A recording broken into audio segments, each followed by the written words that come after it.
자, 시작하겠습니다. 안녕하세요. 안녕하세요.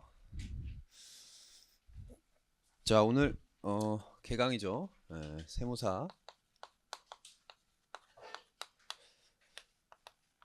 동차.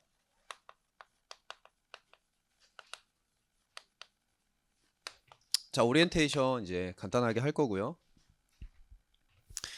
일단 조사를 이제 살짝 해야 됩니다. 그냥 눈치만 저한테 주시면 돼요. 요번에 2차 보시는 분 살짝. 네. 2차 보시는 분?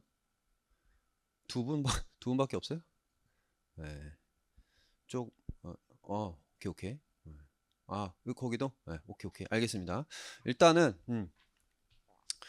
그러니까 지금 너무 늦게 시작해가지고 뭐 그런 측면에서 지금 현재 강의 이제 우리 실강 들으시는 분들 어떻게 구성되어 있나 같이 조사를 한 거고요. 일단 강의 목표를 당연한 얘기지만 일단 요번에 이제 2024년도 이제 2차 얼마 안 남았죠. 8월 중순인데 이때 이제 동차로 시험을 보시는 분들 이런 분들을 타겟으로 대상으로 합니다. 이게 일단 첫 번째예요. 이게 일단 첫 번째고 그 다음에 이제 우리 지금 이 동차 우리 세무사 시험이라는 게 1차 붙고 나서 2차까지 기간이 너무 짧잖아요. 굉장히 짧기도 하고 그리고 또 요번에 종합반에서 2차 이제 굉장히 늦게 시작한 그런 측면도 있기 때문에 기본적으로 2025년도 이제 1차와 2차를 이제 한 번에 우리 정리를 하자. 그런 분들, 그러니까 연습서를 조금 땡겨서 우리가 보고 싶다 하시는 분들, 이런 분들까지도 이렇게 보듬어 가지고 같이 이제 강의를 진행할 겁니다. 1번이 일단 첫 번째 컨셉이고요. 그 다음에 1차 준비하시는 분들까지 해서 같이 이제 데리고 갈 거다. 그렇게 이제 생각해 주시면 되고요. 자, 그렇다면 우리 이제 2024년도 2차 시험을 준비하는 그런 입장이기 때문에 기본적으로 요번에 2023년도에 어떻게 나왔는지를 갖다가 살짝 눈여겨볼 필요가 있습니다. 당연한 얘기지만 이제 교수님들이 출제 하실 때는 최근에 이제 시험 어떻게 나왔나 보고 그 시험 낸 거 보고 학생들이 몇 점 정도 받았나 그런 거 보고 대충 난이도라든지 출제할 어떤 주제 같은 거를 선정하시기 때문에 2023년도 기출을 우리가 분석하는 거 의미가 굉장히 크고요. 자, 두 문제가 이제 나오는데 1번 문제 같은 경우는 일단 결합원가 계산이 나왔습니다. 근데 결합원가 결합공정에 제공품이 존재하니까 종합원가 계산이 같이 섞여 있고요. 플러스 우리 전부원가 계산으로 기본적으로 원가 계산이 이루어지는데 변동으로 한번 바꿔봐라. 전부 변동까지. 자, 요렇게 나왔었고요. 그 다음에 2번 문제 같은 경우는 자, 그냥 전형적인 최근에 뭐 한 6년 동안 5번 정도 나온 단기 의사결정. 이건 이제 확실성 하에 의사결정이 되겠죠. 그 다음에 플러스 추가적으로 한 10점 정도가 EVSI 우리 불확실성 하에 의사결정이 나왔어요. 자, 요렇게 이제 출제가 됐습니다. 이게 이제 시사하는 바가 뭐냐면은 일단 뭐 세무사 시험이 사실은 원가관리회계는 그 수험생들이 그렇게까지 눈여겨보는 그런 과목이 아니잖아요. 그러니까 신경을 많이 쓰는 과목이 아닌데 아님에도 불구하고 이제 뭐랄까 이 복합성 측면에서 상당히 난이도가 있게 나왔다. 그러니까 전형적인 문제만 띡 하고 나온 게 아니라 그리고 전형적인 유형을 갖다가 뭐 자료를 많이 준다든지 양을 많이 준다든지 그런 식으로 이제 어렵게 나온 게 아니라 이거를 섞었어요. 결합원가만 물어본 게 아니라 종합원가 계산 뭐 이거 정도는 원래 나올 수 있는 건데 거기다가 전부 변동 원가 계산을 같이 묶었다든지 거기다가 이제 플러스 단기 의사결정에 우리 기본적으로 정보가 불확실성 하의 의사결정 이렇게 이제 섞어서 나오면서 이게 사실상 한마디로 표현하면은 이제 난이도가 올라간 거고요. 양도 적지 않았습니다. 양도 많았어요. 난이도가 올라간 거고 그 다음에 이제 여러 주제가 혼합된다. 복합, 혼합 뭐 똑같은 말이죠. 요렇게 이제 출제가 됐습니다. 자, 그러면 이제 여러분들은 어떤 식으로 준비를 해야 되냐면은 기존에 우리가 최소한의 투입으로 어떻게든 원가관리회계에서 뭐 한 30점만 받고 그리고 이제 다른 데서 우리가 이제 세무사가 될 거니까 세법이라든지 아니면 내가 재무회계 좀 잘해 재무회계 끌어올려서 그런 식으로 합격하는 거는 힘들어요. 네. 아마 그리고 이런 출제가 이어질 가능성이 높은데 근데 이제 올해 같은 경우는 살짝 그래도 쉽게 나오지 않을까. 왜냐면 1차가 너무 어려웠기 때문에 2차 유예생이 지금 유예생이랑 요번에 1차 합격생이랑 합쳐가지고 인원수가 좀 적어요. 그거를 뭐 당연히 산인공도 알고 교수님들도 알기 때문에 그런 것들이 이제 출제에 반영될 수는 있지만 어쨌든 간에 이제 전반적인 그 경향을 갖다가 한번 바라보면은 이제 난이도도 올라가고 혼합 문제가 많이 나오기 때문에 사실 여러분들이 원가관리회계에 조금 투입을 많이 해야 됩니다. 기존에 계획했던 것보다 많이 해야 되고 그 다음에 이제 전형적인 유형 왁구를 암기해가지고 야 전형적인 거 나오면 맞고 그런 거 아닌 거는 다 틀리면 되잖아. 그거는 조금 위험하고 어느 정도 이제 이해를 수반을 해야 된다. 따라서 우리는 이제 투입을 조금 늘려야 되고요. 그 다음에 플러스 이해를 좀 해줘야 돼요. 그래서 제가 지금 그 유예 2순환, 3순환도 진행하고 있는데 지금 유예생들 그 친구들 이제 답안지 채점 하다 보면은 뭐 부족한 친구들도 있는데 잘하는 친구들도 되게 많아요. 원가관리회계 투입을 굉장히 지금 많이 하는 추세입니다. 세무사 유예생들도. 자, 그래서 요거 생각해 주시고요. 이해를 많이 좀 해줘야 된다. 이해를 많이 하려면 결국에는 많이 읽고 여러분들 시간을 많이 써야겠죠. 그렇게 이제 생각해 주시면 되고요. 자, 그 다음에 이제 세 번째. 우리 지금 16회로 잡혀 있단 말이에요. 정말 희한하게 스케줄이 나와 있던데 뭐 요번 주에 한 번, 다음 주에 한 번. 요번 주랑 다음 주는 그냥 맛만 보는 거죠, 사실상. 그리고서 이제 그 세 번째 주부터 미친 듯이 달리는 건데 뭐 어찌 됐든 간에 그래서 그거를 제가 고려하고 여러 가지 복합적으로 고려해서 일단 실강 16회 요렇게 이제 진행이 되고요. 플러스 16회 동안에 그러니까 우리 교재에 있는 그 여러분들이 동차라고 하더라도 가져가야 되는 문제를 다 풀 수는 없어요. 제가 앞에서 그냥 푸는 게 아니라 여러분들 푸는 시간을 드릴 거기 때문에 다 풀 수는 없고 플러스 이제 보충 강의를 갖다가 올려드릴 건데 이제 보충 강의의 주제부터 뭐 말씀을 드리면은 일단 2장에 있는 ABC. ABC 중요한 거 아니냐? 사실 세무사 시험에서 ABC는 그렇게 중요하지 않습니다. 약간 뭐라고 해야 되나? 찬밥이라고 해야 되나? 언제 나왔냐면 2008년 전에 한번 나왔고요. 2016년에 나왔고 그 전에 2011년에 나왔습니다. 그리고 이제 한동안 안 나와서 사실은 쿨타임이 돌긴 했는데 그런 측면에서 어느 정도 중요하다고 볼 수 있는데 이제 산업인력공단 그 출제 풀에서는 ABC를 전공하신 분이 거의 없나 봐요. 별로 좋아하지 않는 그런 주제고요. 그 다음에 이제 ABC 같은 경우는 그 20점짜리 우리 세무사 이 시험 그 유형으로 봤을 때는 그렇게까지 엄청 어렵게 나오기가 힘듭니다. ABC가 만약에 회계사 시험에서 30점짜리로 나왔다 그러면 이제 정신 못 차린 문제가 나오는데 지금 이제 그 정도 유형까지는 나오지 않기 때문에 ABC 제가 스튜디오 강의로 찍은 거 그거 이제 올려드리면은 그거를 지금 우리가 1주차 2주차에 원가관리회계가 없잖아요. 뭐 지금 우리가 하루 동안에 뭐 할 수 있는 게 많지가 않아요. 요거 먼저 들으시고 그 다음에 플러스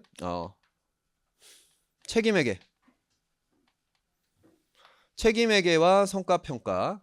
이제 책임회계라는 게 우리 원가 파트에 있는 표준원가 제조 부문 말고 이 판매 부문 그 다음에 더 나가서 이제 이익 중심점 그 다음에 투자 중심점까지 해가지고 우리가 이제 성과평가를 하는 그 주제 요거는 그 단독 주제로는 안 나오죠. 요거는 물음 한 개 수준으로 나오는 건데 요것도 제가 따로 찍어가지고 올려드립니다. 왜냐면은 요거는 말씀드렸다시피 이 단독 주제로 나오는 게 아니라 물음 한 개로 나왔을 때 여러분들이 예제 수준의 그 물음을 갖다가 맞춰야 되는 거기 때문에 그냥 뭐 적당히 암기하면 된다.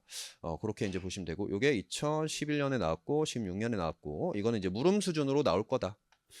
그 다음에 이제 세무사 시험에서 조금 중요한 주제 중에 하나가 종합 예산이에요. 종합 예산. 근데 이것도 제가 보강으로 돌려놓습니다. 왜 그러냐면 종합 예산 같은 경우도 사실 이해가 막 그렇게까지 필요하지 않아요.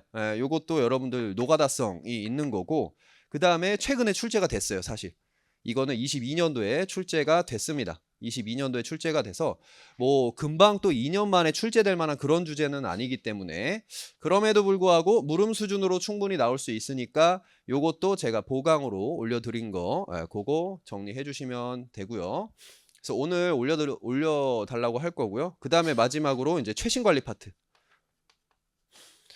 자, 최신 관리 파트에는 굉장히 다양한 주제가 있는데 그 중에서 이제 우리 세무사 동차생분들이 가져가야 되는 주제는 정해져 있습니다. 일단 무조건 가져가야 되는 게 품질원가. 품질원가는 물음 수준으로 나올 가능성이 굉장히 높죠.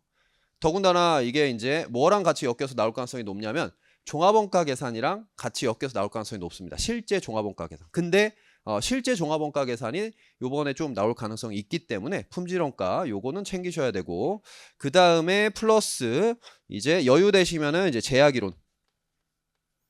제약이론이랑 그 다음에 뭐 여유가 되면은 균형성과표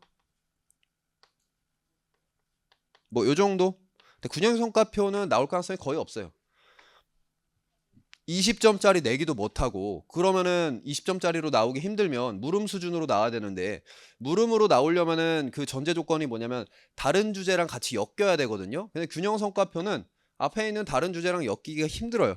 그래서 요거는 나올 가능성이 높진 않은데 그럼에도 불구하고 우리 다른 시험이죠. 회계사 시험에서 조금 중요하게 생각하니까 그래도 요거까지 요 정도 해가지고 요렇게 4개 주제는 제가 그 보충 강의로 스튜디오 강의로 한 8개, 7개, 8개 정도 하는 강의를 갖다가 올려드리면은 그걸로 이제 첫 2주 동안에 시간 되시는 분들은 미리 땡겨서 들으시고 그 다음에 이제 중요한 주제들 주요 주제는 우리 이제 16회 동안에 같이 진행을 할 겁니다. 그렇게 이제 해주시면 되고요. 자, 오케이 됐고 자, 그 다음에 지금 이제 그 혼재돼 있단 말이죠. 우리 2024년도 이제 동차로 2차를 보시는 분들이랑 그다음에 2025년도 1차와 동차 요걸 목적으로 지금 강의를 들으시는 분들.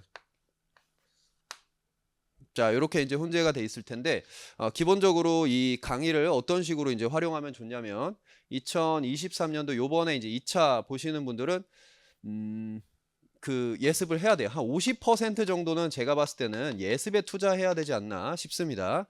그러니까 이제 대략적으로 어차피 뭐 하루에 풀 수 있는 문제가 한정되어 있단 말이죠. 대략 뭐 10대 개 풀 수 있는데 그 정도 되는 10개 정도에 되는 어떤 그런 문제를 갖다가 미리 한번 풀어보고 오는 거예요. 풀어보고 만약에 이제 내가 풀 수 있는 실력이 안 된다. 이번에 시험을 봐야 되는데 그러면은 어떻게 하냐면 답을 그냥 보고 오세요. 문제 보고 답을 보고 이런 느낌이구나 하고 잡고 와서 강의 듣고 같이 풀어보고 자, 그 다음에 강의에 이제 한 30% 그리고 이제 안 되는 거 강의 때 이제 확인을 마무리를 딱 찍고 그리고 이제 틀렸거나 이해 안 되는 거는 시간을 할애하는 거죠. 복습. 그래서 사실상 우리가 이제 복습에 시간을 많이 쓰면 안 됩니다. 뭐 어찌됐든 간에 이제 동차를 하려면 2차 한 번에 합격하려면 정말 희박한 확률을 뚫고 합격하려면은 사실은 뭐 제가 원가가 중요하다 이렇게 말씀드렸지만 뭐 세법학이라든지 다른 과목을 잘해야 되는 거는 맞아요. 그런 현실적인 부분이 있기 때문에 복습 시간 최대한 줄이고 예습이랑 강의로 그냥 끝내야 돼요. 끝낸다는 마인드로 그렇게 가야 됩니다. 그리고서 예습하고 강의하고 그 다음에 이제 복습 시간 줄이기 위해서 내가 이제 오답 노트 같은 거를 만들어 가지고 주로 봐야 될 부분이 뭔지를 갖다가 정리하는 게 되게 중요합니다. 원가 관리에게는. 자, 이렇게 해주시면 되고 자, 그 다음에 우리 25년도 이제 내년도 1차 동차 이렇게 이제 준비하시는 분들 자, 뭐 시간이 많이 남은 것 같은데 많은 건 맞고요. 시간이 많긴 한데 그래도 이제 요 경우는 여러분들 이제 갈 길이 머니까 뭐 예습은 할 수 없죠. 예습 같은 건 할 수 없습니다. 이 경우는 같이 이제 최대한 강의 시간에 한 60%는 할애를 해서 강의를 집중해서 들어야겠죠. 어떻게든 같이 따라가고 제가 이제 프리 시간을 드릴 건데 프리 시간 드리면은 그 시간 동안에 만약에 내가 지금 손이 안 나간다. 손이 안 나가거든요. 이게 처음 보면은 원가가 저도 그랬어요. 그러면은 이제 해답을 바로 보는 거예요. 강의 시간에도 해답 바로 보고 어떻게든 그냥 매칭 한번 시켜보고 이 표현이 이런 식으로 해답에서 풀이가 이루어지는구나. 자, 그렇게 한 다음에 이제 결국에 한 40% 정도 복습. 그러니까 반반이 거의 반반이에요. 거의 반반인데 강의 시간에 좀 집중해 달라라는 느낌으로 60%라고 했고요. 자, 요렇게 여러분들이 진행을 해주시면 되겠습니다. 본인이 지금 어디에 속해 있는지 보시고 내일부터 예습을 해야겠구나. 오늘은 뭐 어쩔 수 없고 그렇게 이제 생각을 해주시면 되고. 자, 요거는 이제 복습 위주로 해야겠구나. 그렇게 생각해 주시면 되겠습니다. 자, 그 다음에 5번. 자, 교재는요? 교재는 이제 주관식 연습서로 지금 구성이 되어 있고, 주관식 연습서. 이게 이제 최신 연습서인데, 뭐, 저 같은 경우는 이제 문제를 굉장히 많이 만드는 편인데, 문제 만들면서 최근에 이제 유해 2순환이나 3순환에서 만들었던 문제 중에서 조금 여러분들이 풀었으면 하는 주관식 연습서에 없는 것들, 그런 거 이제 플러스 알파로 그 해당 주제에서 제공을 할 거고요. 그렇게 해서 제공해서 할 거고. 일단 이게 메인이죠. 자, 이 교재는 이제 이론 설명이 나와 있고요. 그 다음에 플러스 예제가 어느 정도 있고 다 합쳐서 한 60문제 있습니다. 그 다음에 플러스 기본 문제랑 그 다음에 심화 문제 이렇게 이제 구성이 되어 있는데, 자, 이론 부분은 뭐 그렇게까지 꼼꼼하게 보진 않을 겁니다. 어차피 이제 원가라는 게 이론으로 여러분들 실력이 쌓이는 게 아니에요. 당연히 이론이 중요하게 적용되는 부분들이 있죠. 그리고 내가 어느 정도 실력이 올라가는 데 있어서 어디가 막혔다. 그거는 이 기본적인 개념이 이 이론이 잘 안 돼 있어서 그런 게 맞긴 맞습니다. 그렇긴 한데 어찌됐든 간에 이제 전체적인 관점에서 여러분들은 이 원가 관리 회계를 갖다가 계산 구조를 파악을 하고 전체적인 계산 구조를 파악하고 그 흐름 속에서 이해를 하고 문제를 풀어야지, 그걸 갖다가 이제 그 개념을 갖다가 텍스트를 하나하나 따지고 앉아 있으면 안 된다. 자, 그래서 이론은 간단하게만 볼 거고요. 그 다음에 이제 예제를 적당히 볼 겁니다. 예제도 너무 쉬운 거는 안 풀 거고요. 눈으로만 한번 훑어볼 거고, 대신에 중요하다 싶은 것들은 좀 쉬운 것들도 같이 풀면서 진행을 할 거고.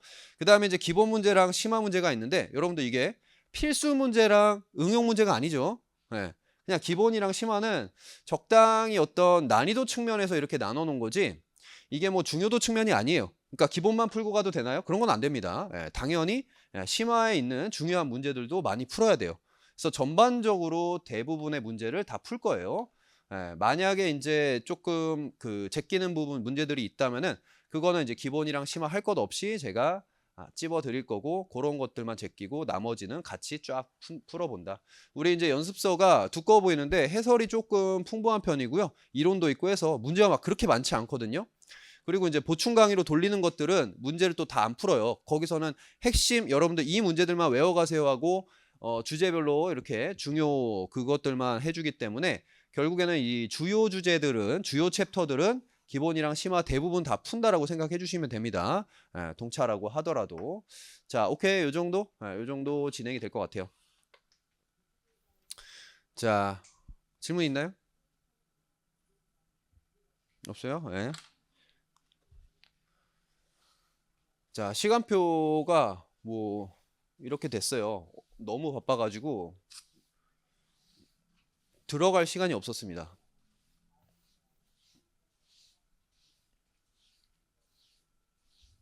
저번 주까지, 저번 주까지 제가 거의 일주일에 강의를 한 11개, 12개 정도 했거든요. 월, 화, 수, 목, 금, 토, 일 해가지고 다 했었는데, 막 예를 들어서 금요일 같은 경우는 아침에 이제 새벽 6시에 일어나가지고 9시 수업, 그 다음에 2시 수업, 그 다음에 저녁 수업 하고 집에 가니까 11시 반.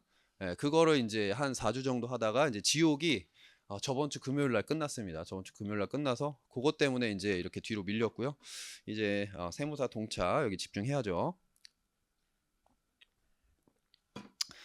자, 일단은 자, 시간이 이제 참 애매해요. 우리가 이제 첫 주에 한 번밖에 못 하기 때문에 뭐 어찌됐든 우리 전체적으로 우리가 이제 출제될 수 있는 주제를 갖다가 원가 회계 그리고 관리 회계 나눠 가지고 한번 쭉 한번 볼게요. 여러분들 그래도 기본 강의 다 들었잖아요. 그쵸? 기본 강의 안 들으신 분들은 없죠. 자, 그래서 원가 회계부터 쭉 한번 보겠습니다. 편안하게 들으시면 돼요. 1교시는. 자, 먼저 원가의 용어. 원가라는 게 무엇인가? 자, 원가. 자, 원가의 정의 정도. 이제 원가 관리회계 여러분들 공부하는 데 있어서 제일 중요한 거는 계산 구조인데 그 계산 구조를 내가 알아도 문제에서 제시된 자료를 갖다가 계산 구조에 집어넣지를 못하면은 그 말짱 꽝이거든요. 그래서 정확하게 집어넣는 그 과정은요. 또 용어를 정확하게 알아야 돼요. 그래서 많진 않지만 용어의 정의는 여러분들이 암기를 해주는 게 중요합니다. 자, 원가 정도는 암기해야죠. 자, 기업이 특정 목적을 달성하기 위해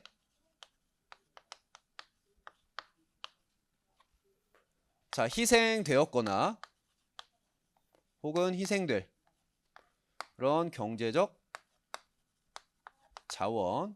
자, 이걸 갖다가 화폐 금액으로 표시한 거. 자, 이게 원가고요. 자, 특정 목적을 달성하기 위해 희생될 혹은 희생될 경제적 자원을 화폐 금액으로 나타냈다. 여러분들은 이제 회계를 공부했기 때문에 이 문장을 갖다가 이런 식으로 표현할 수 있어요. 대변의 자산의 감소 혹은 부채의 증가, 그다음에 특정 금액. 자, 이렇게 표시할 수 있습니다. 기업 입장에서 경제적 자원을 희생했어? 그럼 자산이 나가는 거고요. 희생될 거야? 그럼 부채가 나가는 거죠. 화폐 금액이니까 옆에 이제 이렇게 붙어 있는 거고. 근데 우리 저 특정 목적이 뭔지가 지금 픽스가 안 됐기 때문에 차변에 뭐가 들어갈지 복식부기 하에서는 이 차변에 뭐가 들어가야 되는데 차변이 결정이 안 된 겁니다. 자, 요게 이제 원가라고 보시면 되고. 자, 그럼 이 특정 목적이 우리가 지금 이제 공부하는 이 원가 회계에서는 뭘로 국한되냐면 자, 영업활동으로 국한됩니다. 영업활동. 자, 그리고 영업활동에는 뭐가 이제 들어가냐면은 가장 중요한 게 이제 제조고요. 그 다음에 판매, 그리고 마지막으로 관리. 요렇게 이제 세 가지. 제조 목적을 달성하기 위해서 희생한 경제적 자원이다. 그거 뭐예요? 재고자산 들어가는 거죠. 그 다음에 판매 관리 목적으로 희생한 경제적 자원. 여기 뭐 들어가요? 판매 관리비 들어가겠죠. 이런 식으로 여러분들 느낌 잡을 수 있고요. 오케이. 그러면은 영업활동 관련된 그러한 원가. 자, 이걸 갖다가 이제 관련 원가라고 할 수 있는데, 자, 이 관련 원가. 얘는 결국엔 우리 대변에 이런 식으로 우리가 표현이 되거든요. 자산이 감소하거나 아니면 부채가 증가하는 형태로 표시되는데, 얘는 어떻게든 끝을 맺어야 돼요. 보통 이게 어떻게 끝을 맺냐면 자산으로 잡혔다가 아니면 재무성과에서의 비용으로 마무리가 되던가 아니면 그냥 바로 기간 비용 처리, 이 원가가 발생한 그 시점에 바로 비용으로 처리되면서 끝을 맺습니다. 이렇게 두 가지 케이스가 있는데, 자, 역시나 여기 있는 이 관련 원가를 갖다가 우리가 두 가지로 나눠볼 수 있어요. 자, 먼저 첫 번째, 우리 회계에서 베이스가 되는 기본 가정 중에 하나가 수익과 비용은 동일한 기간에 그 비용이 수익을 우리가 인식하기 위해서 경제적 효익이 희생된 그 기간에 인식이 돼야 되잖아요. 자, 그걸 갖다가 이제 수익 비용 대응이라고 하고요. 수익 비용 대응이 가능한 그런 이제 관련 원가. 얘는 요 중에서 하나, 둘, 세 개 중에서 제조 원가고요. 자, 얘를 갖다가 제조 원가라고 합니다. 제조 원가. 자, 얘네들은 수익 비용 대응이 되니까 우리 회계 기본 가정을 갖다가 적용해서 수익 비용 대응을 할 수가 있다. 자, 어떤 식으로 할 수 있는데 제조 목적으로 발생했어? 그러면 일단 자산으로 잡아. 그 자산의 이름이 뭐예요? 재고자산이잖아요. 그 재고자산 중에서 만들자마자 우리가 완성되는 게 아니라 미완성된 상태로 회계기간이 끝나면은 그걸 이제 제공품이라고 하죠. 제공품. 어쨌든 얘는 재고자산이고요. 일단은 관련 원가가 발생했을 때 대변에 관련 원가가 발생했을 때 차변에 인식을 해줍니다. 이 제조 원가를 인식해 주는 거예요. 그러니까 비용으로 인식하지 않고 잠시 자산으로 잡아 놓는 거죠. 자, 차변에 자산으로 잡아놨다가 자, 이게 이제 완성이 됐어. 계속해서 제조 원가를 투입하다 보면 언젠가 이 제공품이 완성될 텐데, 자, 완성되네. 자, 이 완성된 애를 갖다가 완성된 제조 원가를 갖다가 더 이상 제공품 요 T 계정에 두면 안 되죠. 어디로 보냅니까? 제품 T 계정으로 보냅니다. 제품 T 계정으로 대체가 되는 거죠. 이 자산의 어떤 그 상태가 바뀌었으니까. 자, 이렇게 해서 제조 원가가 제품 계정으로 넘어가고요. 자, 이 중에서 이제 팔린 게 있다면 어떻게 되는 거예요? 판매가 되면은 매출 원가로 인식하는 거고요. 자, 이게 매출 원가. 이 매출 원가는 판매가 됐을 때 인식하는 거니까 대응되는 매출이 반드시 있어야 됩니다. 자, 그래서 매출과 매출 원가를 나타내는 게 손익계산서고요. 자, 이 두 개가 대응되는 그 동일한 시기에 우리가 매출 원가를 인식하도록 그 타이밍을 잡아주는 거죠. 자, 그래서 매출에서 매출 원가 빼주면은 매출 총이익 나오고요. 매출 총이익. 여기까지 우리가 일단 첫 번째로 제조 원가의 흐름이라고 합니다. 이걸 갖다가 제조 원가가 어떻게 탄생해서 최종적인 아웃풋이 될 때까지 어떻게 흘러 들어가는지 이렇게 이제 볼 수 있고, 자, 그 다음에 이 관련 원가 중에서 영업활동이 우리 원가회계 그 타겟이라고 했죠. 나머지 애들 판매 관리 있잖아요. 얘네들은 회계의 기본 가정을 적용할 수가 없어요. 즉 수익비용 대응을 할 수가 없다. 지금 현재 기술 수준으로는 수익비용 대응할 수 없기 때문에 그 해당 금액에 대해서는 이제 기간 비용 처리를 해줍니다. 기간 비용 처리. 그건 뭐냐면은 대변에 이렇게 자산 부채가 인식되는 그 시점에 차변에 비용으로 처리하는 거고요. 이거를 재고 불능 원가라고 해요.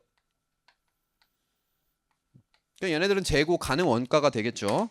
자, 그래서 기간 비용 처리되는 거는 바로 원가가 발생한 그 시점에 매출 총이익 바로 밑에 판매 관리비로 인식이 됩니다. 자, 그래서 매출 총이익에서 판매 관리비 빼주면은 최종적으로 영업 활동과 관련된 모든 손익이 이렇게 튀어나오는 거고요.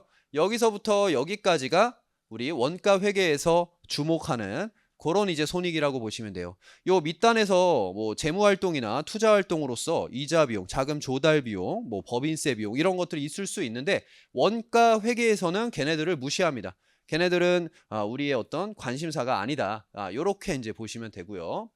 자, 그러면 결국 최종적인 아웃풋은 처음에 여기서 대변에서 이 자산과 부채, 경제적 자원이 희생이 됐고 얘네들이 최종적으로 IS상의 매출 원가와 판매 관리비로 인식되는 요렇게 쭉 흘러 들어오는 과정이 그 과정이 이제 원가 회계인데, 자, 이 과정에서 우리가 판단이란 걸 해야 되는 거죠. 판단.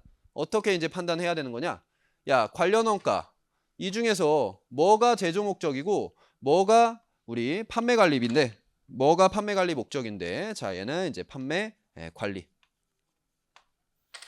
자, 이게 이제 우리가 시험 문제로 만났을 때는 간단하게 어떻게 구분하는 겁니까? 자, 그 장소로 구분합니다. 만약에 이제 공장에서 발생했어. 공장에 있는 종업원한테서 발생했어. 공장 내에 있는 건물이나 뭐 기계장치에서 발생했어. 그러면은 제조 원가가 되는 거고요. 야, 본사에서 발생했어. 혹은 영업소에서 발생했어. 그러면은 이 판매 관리비가 되는 거예요. 실무적으로는 이게 굉장히 구분하는 것 자체가 어려울 수 있고 주관적인 판단이 들어갈 수 있겠지만 우리가 시험 문제를 푸는 데 있어서는 그냥 요걸로 끝난다. 자, 그래서 여기서 첫 번째 자의적 배분 판단이 끝났고요. 자, 그 다음에 여기로 가볼까요? 자, 이 제조 원가가 결국에는 이제 제공품 차변에 집계가 됩니다. 자, 집계된 애가 완성된 거랑 그 다음에 미완성된 것도 있을 수 있잖아요. 미완성된 거. 그게 이제 기말 재고 자산이 되는 건데, 기말 제공품. 사실은 여러분들이 이 제공품 T 계정에서 차변에 있는 제조 원가를 갖다가 완성품 원가랑 미완성품, 요 기말 제공품, 요 두 개로 구분하는 거 있잖아요. 요게 되게 중요하고 그게 원가 회계 한 90%예요. 굉장히 중요합니다. 제조 원가를 어떻게 완성품 원가와 기말 제공품으로 나눌 것인가. 자, 이때 이제 크게 요 과정에서 우리가 요거를 결정하는 과정에서 크게 이제 두 가지 원가 계산 방법이 있습니다. 자, 드디어 이제 원가 계산 방법이 나오는 거죠. 첫 번째는 개별 원가 계산이에요. 개별 원가 계산은 뭐냐면 다품종의 소량 생산 산업에서 사용하는 원가 계산 방법이고요.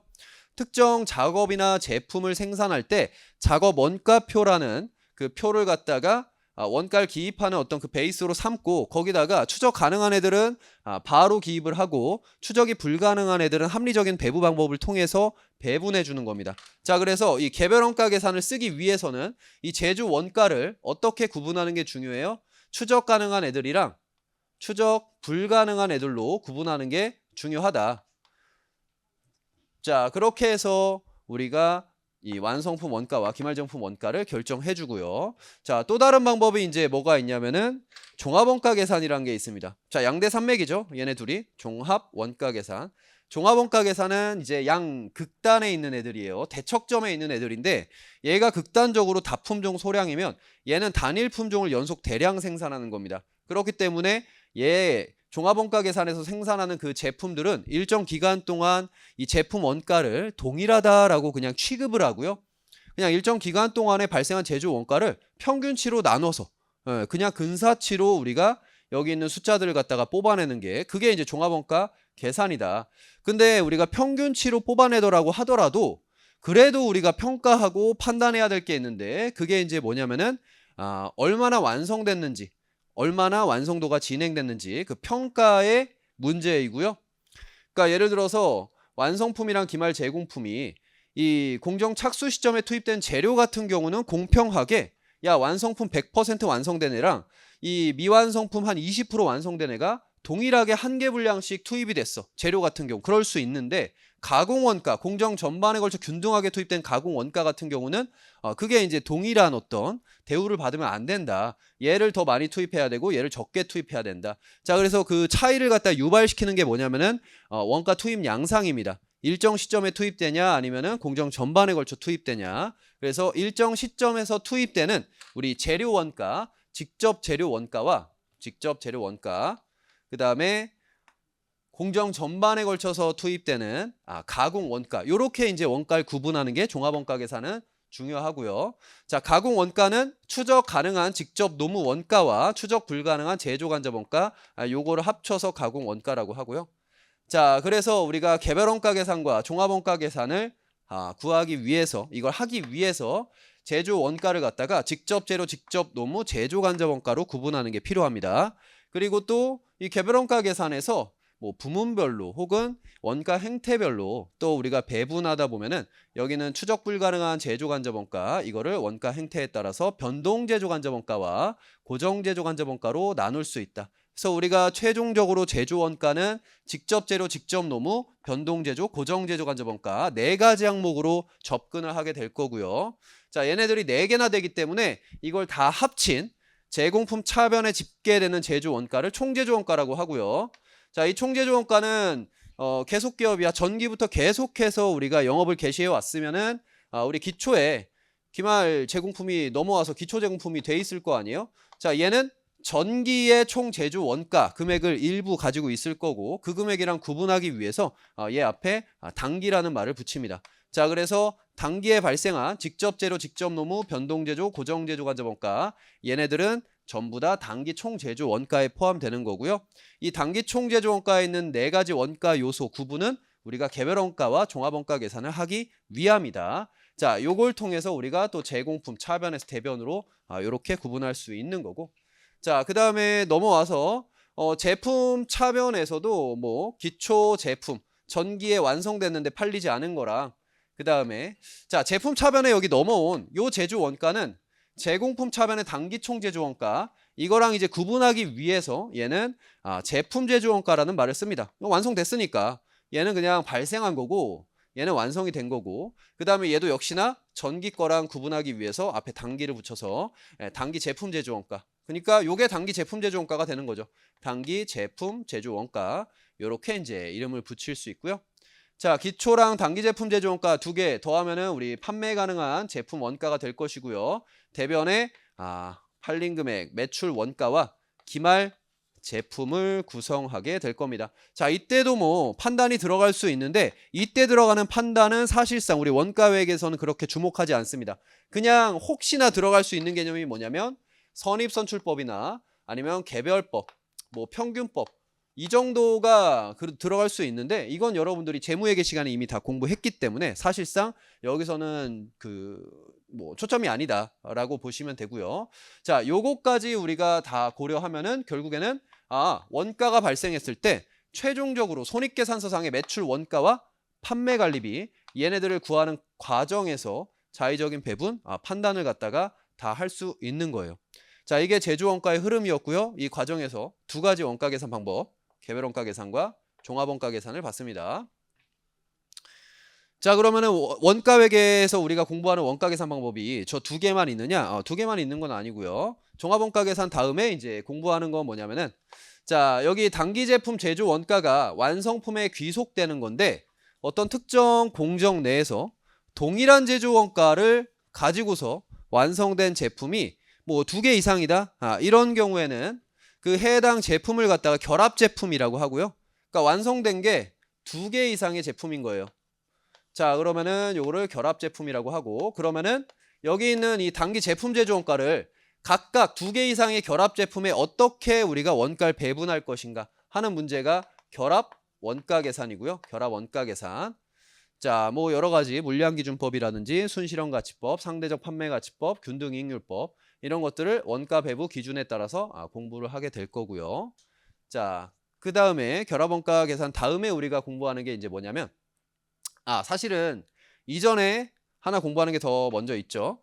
우리 이제 개별 원가 계산이 다품종 소량 생산에서 여러 가지 이제 제품을 생산할 때 작업 원가표에 이제 기입하는 원가 계산 방법이라고 했는데, 이게 이제 문제점 하나 내포하고 있는 게, 우리 제조 간접 원가를 갖다가 실제 원가를 사용해서 실제로 발생한 원가를 사용해서 각 제품에다가 배부하다 보면은 너무 시간이 오래 걸린다. 기말까지 다 기다려서 모든 제조 간접 원가를 다 취합해서 그걸 뿌려줘야 되는데, 이 회계 정보의 적시성이 너무 떨어진다라고 해가지고, 야, 그러면 간접 원가는 미리 좀 뿌릴 수 있게 미리 뽑아놓자 라고 해서 실제 원가가 아닌 정상 원가라는 거를 적용할 수 있게 됩니다. 자, 그래서 개별 원가의 정상 원가 계산. 물론 이제 이 정상 원가 계산이란 건 원가의 이제 측정 관점에서 종합 원가 계산에도 적용할 수 있는 게 맞긴 한데, 이 궁합이라는 게 있거든요. 원가 계산 방법별로. 정상 원가 계산은 아무래도 개별 원가 계산이랑 많이 엮여서 나온다. 거의 90%는 이렇게 엮여서 나온다라고 보시면 되고요.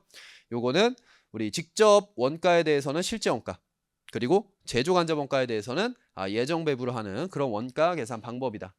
그리고 이제 한술 더 떠가지고 정상 원가는 이 추적이 불가능한 제조 간접 원가만 예정 배부하잖아요. 근데 표준 원가 계산이란 게 있습니다. 표준 원가는 마치 정상 원가 계산에서 예정 배부한 것처럼 여기 있는 직접 재료랑 직접 노무에 대해서도 예정 배부를 하는 거나 마찬가지예요. 기초의 표준을 세팅한 다음에 그걸 가지고 적용하고요. 자, 이 표준 원가 계산은 당연히 모든 원가 요소별로 표준을 세팅해야 되기 때문에 돈이 많이 들고요. 비용이 많이 들고, 다품종 소량 생산하게 되면 배로 많이 들겠죠. 제품별로 다 표준을 세팅해야 되니까. 그래서 개념적으로 표준 원가 계산을 개별 원가 계산에 적용 못하는 건 아니지만 기본적으로 궁합 자체가 종합 원가 계산이랑 잘 맞습니다. 자, 그래서 표준 원가 계산 요거까지 이제 우리가 공부를 하게 될 거고요. 자, 그 다음에 우리가 지금 이렇게 쭉 해가지고 여러분들 최종 아웃풋이 요겁니다 라고 제가 말하는 기저에 깔려있는 건 뭐냐면, 우리 지금 갭을 준수하는 형태로 회계를 했어요. 무슨 얘기냐면, 제조 목적이면 전부 다 재고 자산에 포함시키는 식으로 그렇게 해서, 그리고 갭에서 공시를 허용하고 있는 그런 손익계산서 형태를 제가 암묵적으로 그냥 보여드렸습니다. 자, 요거는 외부 공표용 재무제표 작성에는 유용할지 몰라도, 예를 들면 단기 의사결정이라든지 경영진의 어떤 내부 관리 목적으로는 조금 부적합할 수 있다.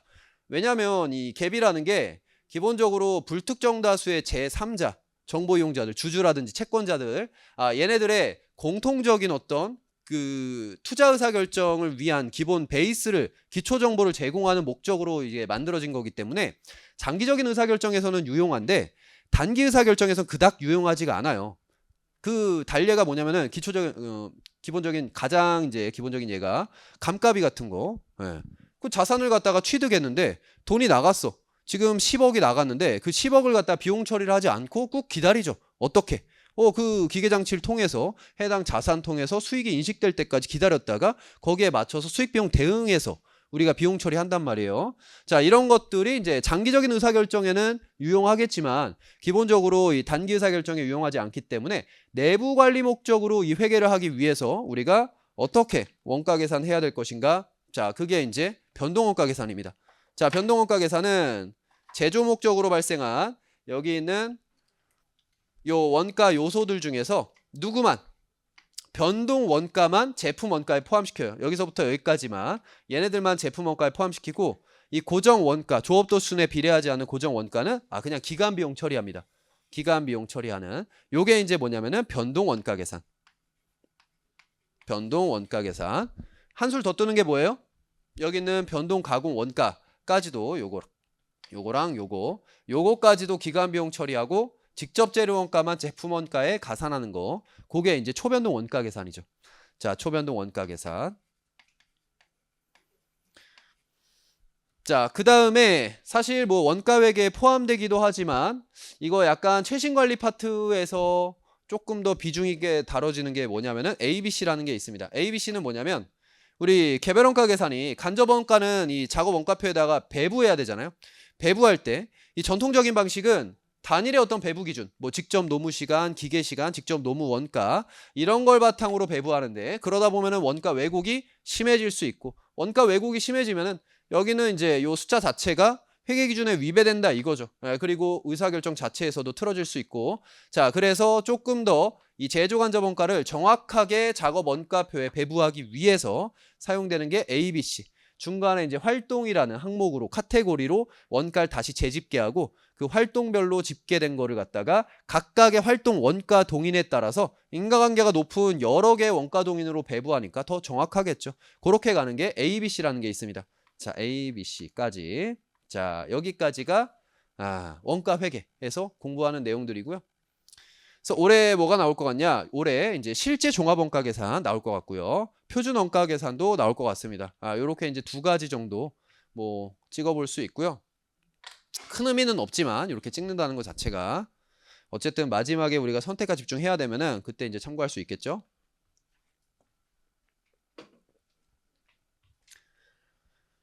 자, 여기까지 해서 1차에서는 몇 문제? 8문제. 2차에서는 대략 20점. 그러니까 50%가 여기서 나오고요. 그 다음에 관리로 갑시다. 관리 회계.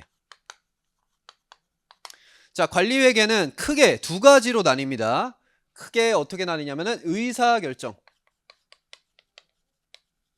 그 다음에 나머지는 이제 뭐 계획과 통제, 성과평가라고 되어 있는데 그냥 저는 성과평가라고 이게 가장 큰 포션을 차지하니까 이렇게 한번 해볼게요. 그러면은 이제 의사결정과 성과평가고요.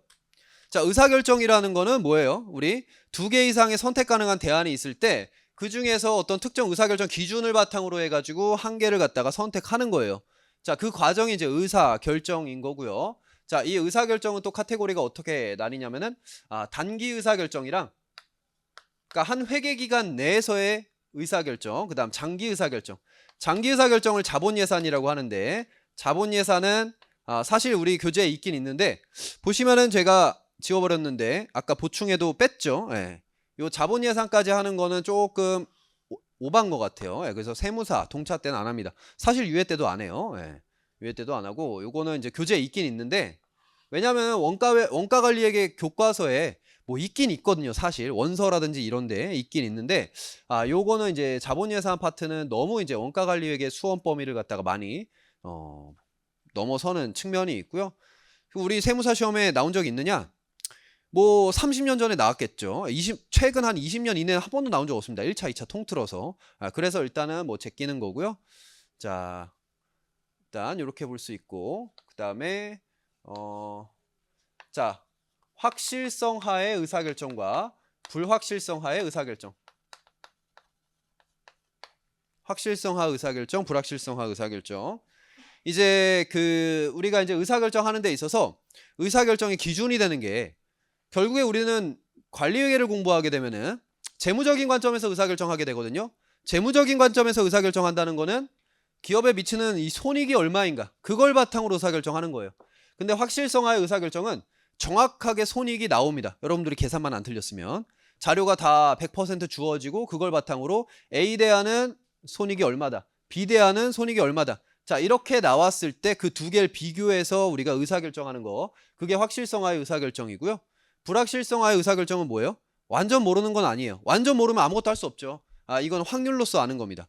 이게 몇 퍼센트 정도 이렇게 나올 것 같고 몇 퍼센트 정도는 이렇게 나올 것 같다. 그래서 그 확률을 갖다가 이용해가지고 확률 평균 이런 개념들을 통해서 우리가 의사결정하는 거 이렇게 이제 두 개로 나뉘는데 요번에 이제 2023년도에 뭐가 나왔어요? EVSI라고 불확실성 하에 의사결정 중에서 이제 불완전한 정보가 있는데 그 불완전한 정보를 입수했을 때 그 정보를 우리가 입수하기 위해서 기업이 지불할 수 있는 그 의사가 있는 금액이 얼마냐 EVSI를 물어보는 문제가 나왔습니다. 저는 나올 것 같았어요. 뭐 지금 뭐 지나서야 아무런 의미가 없지만 원래 이제 작년에 23년도에는 제가 이제 그때는 학원이 이렇게 뭐 통폐합되고 여러 가지 이제 그게 있으면서 원가 관리에게 정규 커리큘럼을 안 했었거든요. 안 했는데 어찌됐든 간에 제가 이제 기존의 책들도 있고 해가지고 마지막에 파이널 그 과정은 했었어요. 파이널 과정에 최종적으로 나올 그 문제 제가 총 19문제를 찍어가지고 그렇게 해서 이제 했었는데 거기 EVSI가 있었죠. 자, 뭐 아무튼 그랬다고요. 예. 그때 이제 맞췄다라는 건데 뭐 자, 근데 이제 한번 나왔기 때문에 사실 이제는 연속으로 나올 가능성이 높진 않죠. 연속 나올 가능성은 높진 않고 그럼에도 불구하고 또 오히려 한번 뚫어놨기 때문에 오랜만에 나왔거든요. 이게 물론 1차에서는 종종 나옵니다. 여러분들 오히려 2차보다 1차가 범위가 더 넓은 측면이 있어요. 예를 들면 종합원가 계산에서 감손 이런 거는 어려워하시는 분들 어려워하는데 1차에서는 세무사 시험 벌써 2번 나왔습니다. 오히려 그런 측면이 있다. 2차에서는 한 번도 안 나왔죠. 자, 어쨌든 간에 이제 요거 한번 뚫어놨기 때문에 또 나올 수도 있어서 요번에 이제 가장 이제 핵심이 된 중요한 것들 확률 분포별로 한 문제씩은 우리가 가지고 갈 거고요. 동차반도. 자, 그 다음에 이제 확실성, 의사결정. 요거는 이제 크게 또 두 가지로 나뉘죠. 일반적인 어떤 의사결정이랑 그 다음에 특수 의사결정. 그리고 이제 이 의사결정 하기 전에 기본적으로 우리 의사결정이라는 거는 과거의 결과를 가지고 두 개 중에서 누가 더 잘했나 보는 게 아니잖아요. 그건 성과평가고 의사결정은 미래에 우리가 A를 선택했을 때 예상되는 거, B를 선택했을 때 예상되는 거 이렇게 이제 가는 거기 때문에 어느 정도 원가에 대한 추정이 들어갈 수밖에 없습니다. 원가가 얼마 발생할 것인가 추정하는 과정이 있을 수 있는데 그 과정에서 이제 원가 추정을 공부하고요. 원가 추정하는 방법. 원가 추정은 이제 크게 선형, 비선형으로 나뉘고 비선형 같은 경우는 준고정 원가가 포함된 케이스 그리고 우리 직접 노무 시간이 생산성이 이제 점차 증가해서 생산할 때마다 일정 비율로 누적 평균 시간이나 아니면은 증분 단위 시간이 감소하는 학습 곡선 모형 이렇게 이제 두 가지가 있고 선형 같은 경우는 이제 2차에서 나올 만한 거는 뭐 그런 건 안 나오죠. 회계분석법이라든지 뭐 산업공학적인 방법 이런 건 안 나오고 그나마 고저점법 하나 나올 수 있다. 그 정도 이제 체크하고 넘어갈 거고요. 원가 추정에선 고저점법이랑 학습효과 두 가지만 가져가면 됩니다. 자, 그렇게 해서 원가가 추정이 됐으면은 이제 일반적인 의사결정 이게 이제 뭐냐면은 CVP 분석이에요. 자, 볼륨 조업도의 변동에 따라서 우리 원가와 이익이 어떻게 변동되는지 그걸 갖다 분석하는 거죠. 여기서 이제 뭐 손익분기 분석이라든지 영업 레버리지도, 목표이익 분석, 그다음 현금 흐름 분기점, 뭐 안전한계율 이런 거 볼 거고요. 그다음에 기본 가정이 있는데 기본 가정을 깨는 문제들. 예를 들면 원래는 단일 제품만 생각해야 되는데 복수 제품이라든지 아니면은 현금 흐름 분기점을 접근한다든지 아니면 재고자산 인정해서 전부 원가 계산으로 접근한다든지 그런 것들을 우리 CVP 분석에서 볼 거고 그리고 이제 혹시 나올 수 있는 것 중에 어려운 게 뭐냐면은 서비스 기업의 CVP 분석이에요. 자, 이게 이제 한동안 안 나왔기 때문에 우리 세무사 시험에서도 나올 가능성이 조금 있는데 서비스 기업 CVP 분석을 몇 문제 풀어보면서 여러분들이 느낌 좀 잡으실 겁니다. 이렇게 가져갈 거고. 자, 특수는 뭐예요? 자, 일반 같은 경우는 이제 조업도라는 건 생산된 정도, 즉 제품 몇 개 생산할 것인가. 그 관점에서 우리가 의사결정하는 거라면 여기는 특수, 이거는 조금 더 복잡하게 예를 들어서 특별 주문이 들어왔을 때 혹은 우리가 뭐 부품을 갖다가 외부에서 구입할 것인가 자가 제조할 것인가 우리 보조 부문이 있죠. 공장 내에 있는 보조 부문을 갖다가 외주 줄 건가 아니면 계속 유지할 것인가 그 다음에 결합원가 결합공정에서 추가 가공할 것인가 아니면 분리점에서 판매할 것인가 그리고 이제 제약자원이 존재할 때 이 제약자원이 예를 들어서 한 개일 때 두 개일 때 뭐 이익극대 의사결정이라든지 아니면 요 앞단에 있는 이런 의사결정을 하는 거.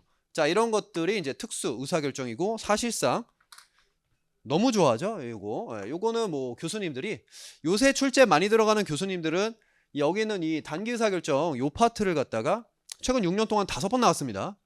6년 동안 그냥 무조건 나온다고 생각하면 될 정도로 많이 나왔고, 근데 이제 슬슬 한 번쯤 안 나올 때 됐긴 했죠. 예, 사실 뭐 그런 측면이 있고요. 자, 이렇게 보시면 되고, 그 다음에 밑으로 내려가서 이제 성과 평가 쪽으로 가면은 이제 가장 이제 대표적인 게 책임회계 쪽. 자, 책임회계는 제가 보충 강의로 돌린다고 했습니다. 자, 제조 부문이라든지 판매 부문의 성과를 이제 평가하는 건데, 제조 부문의 성과 평가는 사실은 우리 원가 회계 파트에서 원가 회계 공부하면서 같이 공부할 거고요. 같이 공부할 거고, 여기서는 이제 판매 부문 볼 거고, 그 다음에 이제 더 나아가서 우리 투자 중심점, 투자 금액을 바탕으로 해가지고 성과를 평가하는 거, 그거 가져가야 됩니다. 우리 재무지표 몇 개만 암기하면 돼요. 그때 이제 EVA라든지 ROI라든지 RI 요 3개 정도만 암기해 주시면 되고요. 그 다음에 책임회계, 그리고 종합예산. 종합예산은 이제 기업이 가지고 있는 전 부문을 아우르는 그런 계획이죠. 계획인데, 이게 이제 판매 부문부터 해가지고 구매 부문, 제조 부문, 판매 관리 부문 해서 전반적으로 여러분들이 손익계산서와 재무상태표 그리고 현금 흐름표를 뽑아내는 그 일련의 과정, 유기적으로 연결되는 그 과정을 갖다가 공부하는 그런 거고요. 요것도 이제 제가 보충으로 돌리긴 하는데, 세무사 시험에서는 메인 문제로 최근 14년 동안 2번 나왔습니다. 그러니까 생각보다 교수님들이 좋아하긴 한다. 근데 그렇게 막 어렵진 않아요. 예, 여러분들이 이거는 암기를 좀 잘 해가면, 전체적인 왁구 암기 잘 해가고 시험장에서 정신 바짝 차리면 되는 그런 이제 문제라고 보시면 되고, 그 다음에 성과평가랑 우리 이제 여기는 의사결정 2개를 결합한 주제가 하나 있어요. 그게 이제 뭐냐면은 대체가격이란 주제입니다. 대체가격. 이 대체가격이란 주제는 뭐냐면, 이 부품을 외부에서 구입할 것인가 아니면 자가 제조할 것인가 의사결정할 때, 여기 윗단에서는 우리가 누구 입장에서? 기업 전체 입장에서 기업의 증분손익으로 접근하는 거고, 대체가격은 뭐냐면은 기업 내부적으로 기업의 목표를 갖다가 이제 잘 달성하기 위해서 분권화라는 걸 합니다. 책임과 권한을 공급사업부랑 수요사업부에 다르게 부여해요. 그럼 걔네들이 각기 자기들의 사업부를 갖다가 이익 극대화하기 위해서 각각 의사결정을 할 텐데, 그때 이제 이 대체가격이 어떻게 작용될 것이고, 기업의 이익 극대화와 이 목표 일치를 이루기 위해서 대체가격 범위는 어떻게 결정돼야 될 것인지, 그런 것들 공부하는 게 이제 대체가격이고요. 대체가격 2019년도에 어렵게 한번 나왔죠. 어렵게 한번 나오고 그 뒤로 이제 안 나왔는데,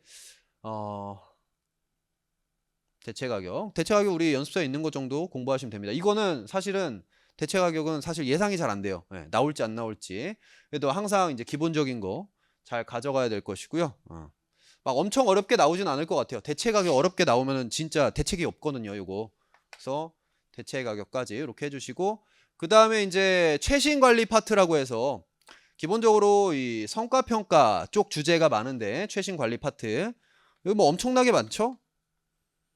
수명주기부터 목표이익, 지트, 뭐 여러가지 품질원가, 균형성과표, 제약이론, 재고관리 모형 등등등 여러가지가 있는데, 그 중에서 우리는 시험에 나올 수 있는 거 품질원가란, 그 다음에 제약이론, 그리고 균형성과표 요 3가지 정도만 여러분들이 보충 강의로 중요한 그 문제를 갖다 가져가시면 됩니다. 그 정도. 자, 그 정도 가져가면 되고, 그렇게 해서 관리회계에서도 1차에서는 8문제, 2차에서 대략 20점. 이게 꼭 정해진 건 아니에요. 아까 23년도 기출 보여드렸지만 뭐 혼재돼서 나오기 때문에 이런 것들은 좀 바뀔 수 있습니다. 자, 여기까지가 일단 전반적으로 우리가 공부할 내용 한번 쓱 봤고요. 저는 이제 막 공부할 때 디테일하게 어떤 특정 주제라든지 특정 개념에 이제 매몰돼 가지고 막 공부하는 거, 그런 것도 당연히 필요하죠.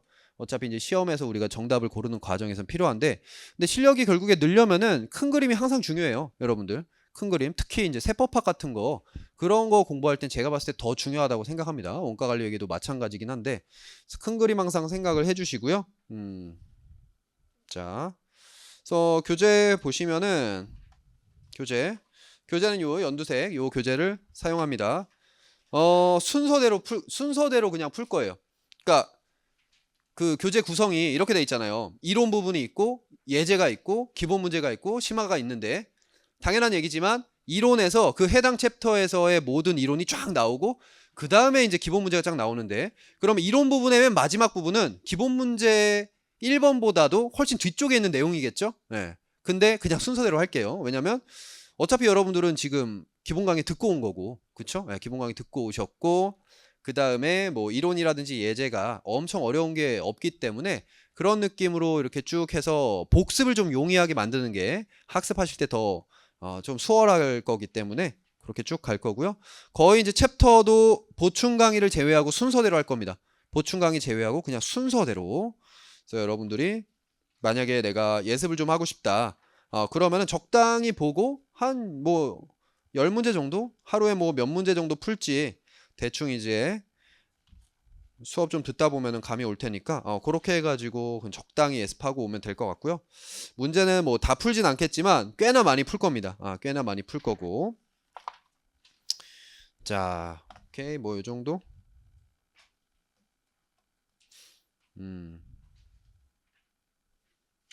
최신 기출은 거의 다 반영이 돼 있어요. 100%는 아니지만 다 반영이 되어 있고.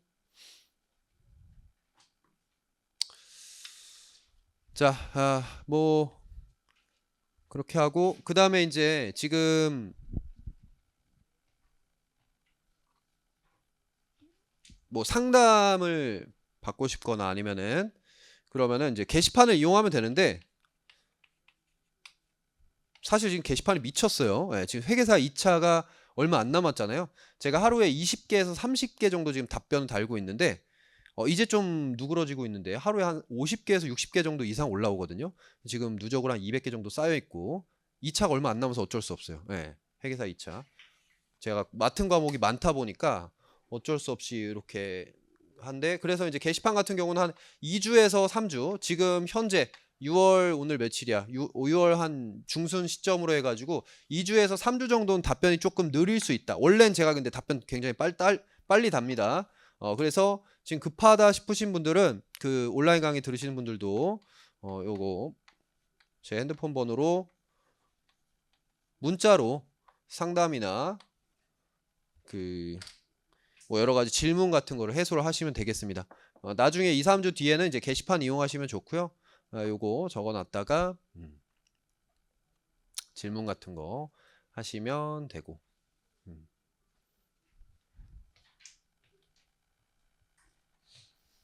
자, 뭐 동차반도 혹시 뭐 그런 거 있나요? 반 모임 같은 거 있나요 지금? 있어요? 하고 있어요? 그래요? 그렇구나. 그렇군요. 오케이. 일단 강의는 뭐 우리 2교시부터 이제 진행하는 걸로 하고, OT는 요 정도로 해가지고 간단하게 마무리를 하겠습니다. 저는 이제 쉬는 시간은 2번 갖고요. 2번. 길게 하면은 한 20분 정도 쉬고, 짧게 하면 한 15분 정도, 그렇게 이제 쉬는 걸로 하고, 우리 1교시는 좀 짧았으니까 15분만 쉬고, 지금 5분이니까 15분만 쉬고 20분부터 우리 본격적으로 수업을 진행을 하도록 하겠습니다. 자, 쉬었다 할게요.